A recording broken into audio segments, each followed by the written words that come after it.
امیر اہل سنت، آپ سے سوال یہ ہے کہ وقت میں برکت کیسے ہوتی ہے، کیونکہ وقت تو گزر جاتا ہے؟ جواب ارشاد فرما دیجیے۔ نعمت کی قدر اس کے زوال کے بعد ہوتی ہے، اس کے جانے کے بعد ہوتی ہے۔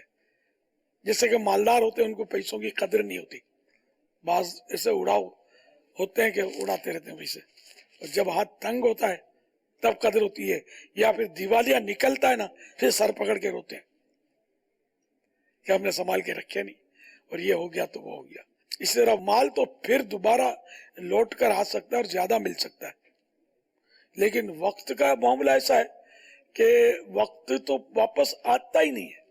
انما نعد لهم عدا، اس میں لکھا ہے کہ اس سے مراد جو ہے وہ سانسوں کو ہم گن رہے ہیں، تو یہ زندگی کے سانسوں کو ہم گن رہے ہیں، تو ایک ایک سانس جو ہے نا یہ موت کی منزل کی طرف ایک ایک قدم ہے، اور جو سانس ہم نے لے لیا اب دنیا کی کوئی طاقت اس کو ہم واپس لوٹا نہیں سکتی۔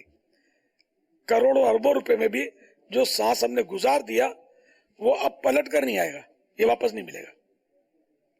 اب یہ سانس ہمیں دیکھنا ہے کہ ہم نے آیا یہ سانس گناہ میں گزارا، اللہ اور رسول کی نافرمانی میں گزارا، فضول گزارا، یا پھر اللہ کی یاد میں گزارا۔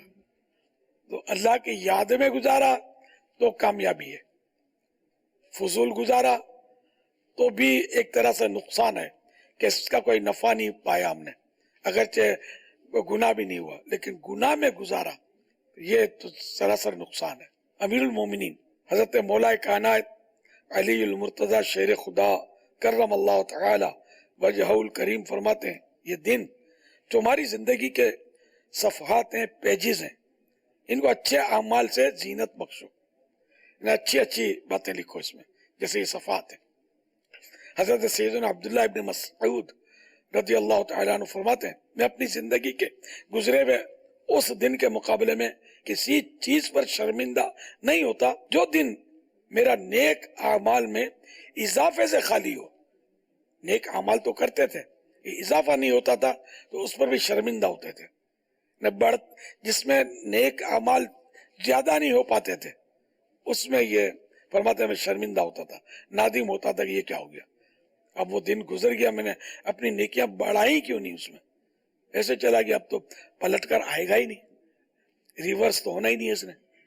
حضرت سیدنا عمر بن عبدالعزیز رحمت اللہ تعالی علیہ فرماتے ہیں روزانہ تمہاری عمر مسلسل کم ہوتی جا رہی ہے تو پھر نیکیوں میں کیوں سستی کرتے ہو؟ ایک مرتبہ کسی نے عرض کی یا امیر المومنین یہ کام آپ کل پر مؤخر کر دیجئے۔ ارشاد فرمایا میں روزانہ کا کام ایک دن میں مشکل سے کمپلیٹ کر پاتا ہوں، اگر آج کا کام بھی کل پر چھوڑ دوں گا تو پھر 2 دن کا کام ایک دن میں کیسے کر سکوں گا؟ وہ کہتے ہیں آج کا کام کل پر مت ڈالو، کل دوسرا کام ہوگا۔ صلو علی الحبیب صلی اللہ تعالی علی محمد۔